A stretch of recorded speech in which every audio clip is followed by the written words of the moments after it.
नमस्कार। आज सुनेंगे निर्जला एकादशी की व्रत कथा।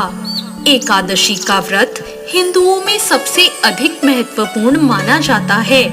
वर्ष में 24 एकादशियां आती हैं, किंतु इन सब एकादशियों में ज्येष्ठ शुक्ल एकादशी सबसे बढ़कर फल देने वाली समझी जाती है, क्योंकि इस एक एकादशी का व्रत रखने से पूरे साल की सभी एकादशियों का फल आपको प्राप्त होता है। इसे पांडव या भीमसेन एकादशी के नाम से भी जाना जाता है। आइए सुनते हैं निर्जला एकादशी की व्रत कथा। एक बार पांडवों में सबसे शक्तिशाली भीमसेन ने व्यास जी से कहा, हे परम बुद्धिमान पितामह, मेरी बात सुनिए।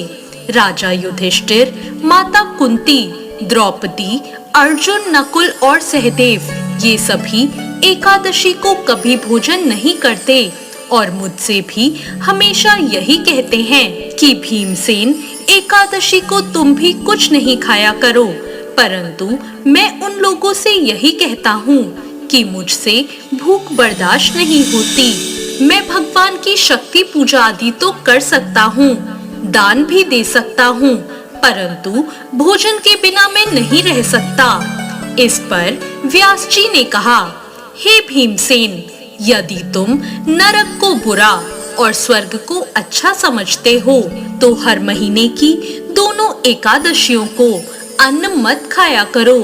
भीम ने कहा, हे पितामह, मैं तो पहले ही कह चुका हूँ, मैं भूख सहन नहीं कर सकता। यदि वर्ष भर में कोई एक व्रत हो तो मैं उसे रख सकता हूँ, क्योंकि मेरे पेट में व्रत नाम वाली अग्नि है, उसे मैं भोजन करके ही शांत कर सकता हूँ। भोजन करने से वह शांत रहती है, इसलिए पूरा उपवास तो क्या, एक समय भी बिना भोजन के रहना मेरे लिए बहुत कठिन है। इसलिए आप मुझे कोई ऐसा व्रत बताइए जो वर्ष में केवल एक ही बार करना पड़े और मुझे स्वर्ग की प्राप्ति हो जाए। यह सुनकर श्री व्यास जी ने कहा, हे पुत्र, बड़े बड़े ऋषियों ने बहुत से शास्त्र आदि बनाए हैं, जिनसे बिना धन के थोड़े परिश्रम से ही स्वर्ग की प्राप्ति हो सकती है।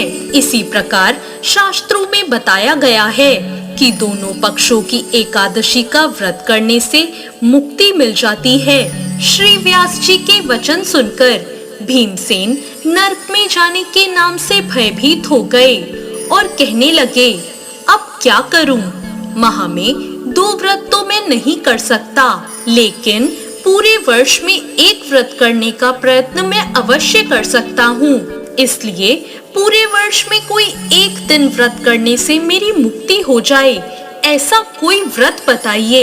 यह सुनकर श्री व्यास जी कहने लगे कि वृषभ और मिथुन की संक्रांति के बीच ज्येष्ठ मास के शुक्ल पक्ष की जो एकादशी आती है, उसका नाम निर्जला है। तुम उस एकादशी का व्रत करो। इस एकादशी के व्रत में स्नान और आचमन के सिवा जल वर्जित है। आचमन में 6 मासे से अधिक जल नहीं होना चाहिए, अन्यथा वे मद्यपान जैसा हो जाता है। इस दिन भोजन भी नहीं करना चाहिए, क्योंकि भोजन करने से व्रत नष्ट हो जाता है। यदि निर्जला एकादशी के सूर्योदय से लेकर द्वादशी के सूर्योदय तक अगर कोई जल ग्रहण ना करे तो उसे सारी एकादशियों के व्रत का फल प्राप्त हो जाता है। द्वादशी को सूर्योदय से पहले उठकर स्नान आदि करके ब्राह्मणों को दान देना चाहिए। इसके बाद भूखे और सच्चे ब्राह्मण को भोजन कराकर आप भी भोजन कर लेना चाहिए। इसका फल पूरे वर्ष की संपूर्ण एकादशियों के बराबर होता है। व्यास जी कहने लगे, हे भीमसेन, मुझको स्वयं ये बात भगवान ने बताई है। इस एकादशी का पुण्य समस्त तीर्थों और दानों से अधिक है। केवल एक दिन मनुष्य निर्जल रहने से उसे समस्त पापों से मुक्ति मिल जाती है। जो मनुष्य निर्जला एकादशी का व्रत करते हैं, उनकी मृत्यु के समय यमदूत आकर नहीं घेरते, उन्हें तो भगवान के पार्षद पुष्पक विमान में बिठाकर स्वर्ग ले जाते हैं। अतः संसार में सबसे श्रेष्ठ निर्जला एकादशी का व्रत है, इसलिए पूरे यत्न के साथ इस व्रत को करना चाहिए। उस दिन ओम नमो भगवते वासुदेवाय मंत्र का उच्चारण करना चाहिए और हो सके तो गोदान भी अवश्य करना चाहिए। इस प्रकार श्री व्यास जी की आज्ञा अनुसार भीमसेन ने इस व्रत को किया।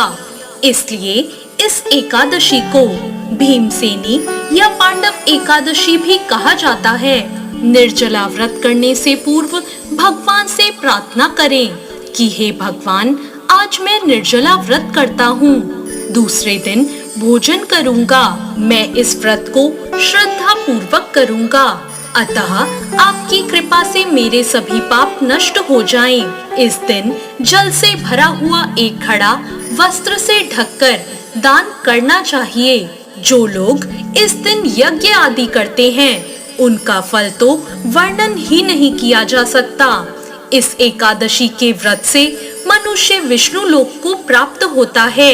जो मनुष्य इस दिन अन्न खाते हैं, वो चंडाल के समान हैं। वे अंत में नरक में जाते हैं। जिसने निर्जला एकादशी का व्रत किया है, चाहे वो ब्रह्म हत्यारा हो, मदिरा पान करता हो, चोरी करता हो या गुरु के साथ द्वेष करता हो, इस व्रत के प्रभाव से वो स्वर्ग जाता है।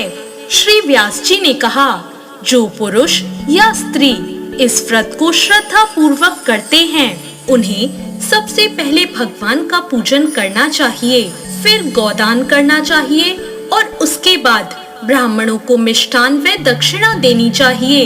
इसके बाद जल से भरे कलश का दान अवश्य करना चाहिए। निर्जला के दिन अन्न, वस्त्र और जूते आदि का दान भी करना चाहिए। जो मनुष्य भक्ति पूर्वक इस कथा को पढ़ते या सुनते हैं, उन्हें निश्चय ही स्वर्ग की प्राप्ति होती है। तो ये थी निर्जला एकादशी की व्रत कथा। आपको ये कथा कैसी लगी?